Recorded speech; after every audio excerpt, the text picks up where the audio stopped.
Bogdorf, your celebrity crush, Napoleon, has been mocked beyond repair because of his height. Can you please prove the rumors false using your unspeakably remarkable historical knowledge? Yes, let's teach those people a lesson. Probably one of the most annoying myths I have ever heard of. It's a bunch of idiots online fight tooth and nail that Napoleon was short. Not just any kind of short, ridiculously short. In reality, Napoleon wasn't 5.2 feet tall, he was 5.6, which was the average height benchmark at the time. How can we be sure about that? If it was really average, then why did he have two different measurements?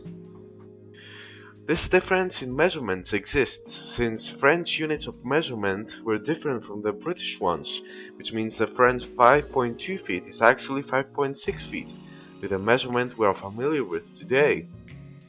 Holy shit, that's a misunderstanding that put a black stain on an actual person's reputation. Why did we keep the British measurement? British superiority confirmed. I believe the story comes from these stuffy old inbred incompetent British generals / propagandists who tried to desperately reach and dug deep into the mud to find something wrong with Napoleon in order to ridicule him. It was intended for brainwashing the population into believing stupid fables that for some reasons are still prevalent today. In short, British doing what they do best and make bullshit propaganda. Lies from the past are still believed by these empty-brained idiots who haven't had the experience of watching countless documentaries at 3 AM on a workday. Imagine that! This is the effect of propaganda. Absolutely disgusting. Imagine having some morons tell the public that your feet are big, and then people centuries later actually believing that.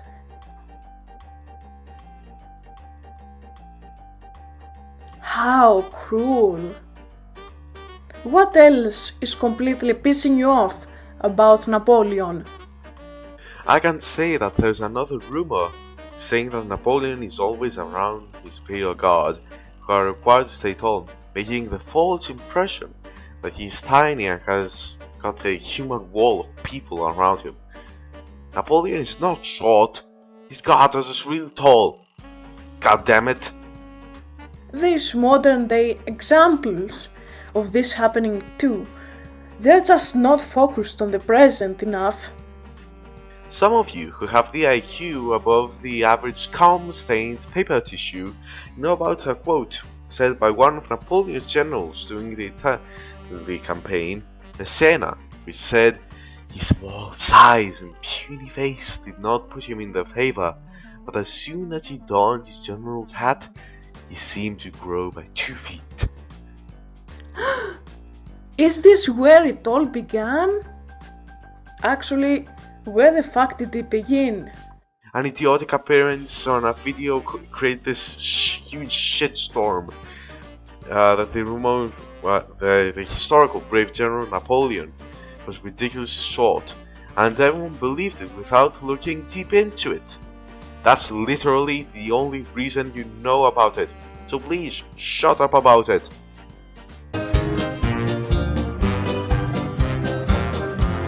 Wait, no.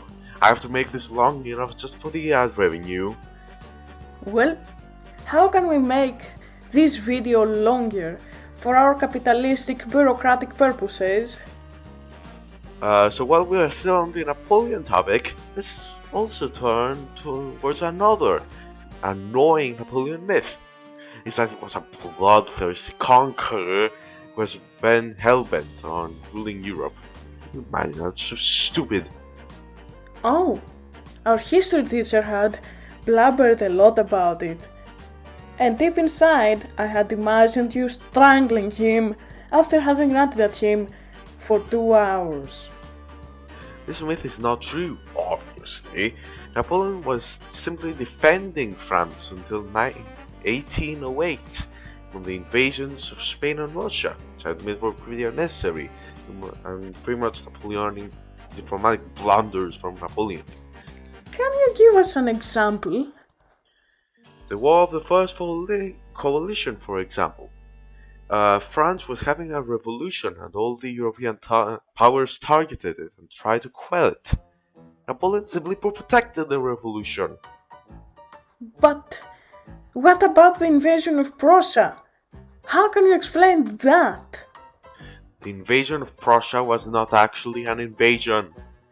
Prussia actually declared war on France by sending a stupid ultimatum, during which, by the way, Napoleon reached Berlin in 20 days, compared to the Nazis who had taken 6 weeks to reach Paris. You're going to piss off the wearables, Burgy. Shut up, Verabooze!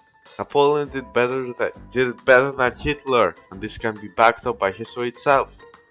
Napoleon was a conqueror, unlike Hitler who was batshit crazy. He was a defensive conqueror who knew how to strategize. In the first half of his reign, he only went to war to protect France and her allies. He didn't declare war on everyone around him, neglecting his own nation. Yes, I believe I've vomited enough facts on stupid people's faces already. You should know better, damn it. Alright, let's summarize what we said so that it gets stuck into people's bony skulls. Napoleon wasn't actually short, and it was mostly a matter of confusion between metric systems that made him appear short. The British big fat liars took that information out of their mud pile and fed it to the stupid brainless crowd, and then it became almost common sense. Zoomers, and people who use the internet more than they should have, learned about it from some History Channel's video and went crazy about it. Napoleon wasn't short compared to his Imperial Guard. The guards were the ones that were tall instead. That's all we had to say for today, folks. Please excuse us if the video is bad. It is literally our first one. First attempts are always shit. Goodbye everyone. See y'all in the next video.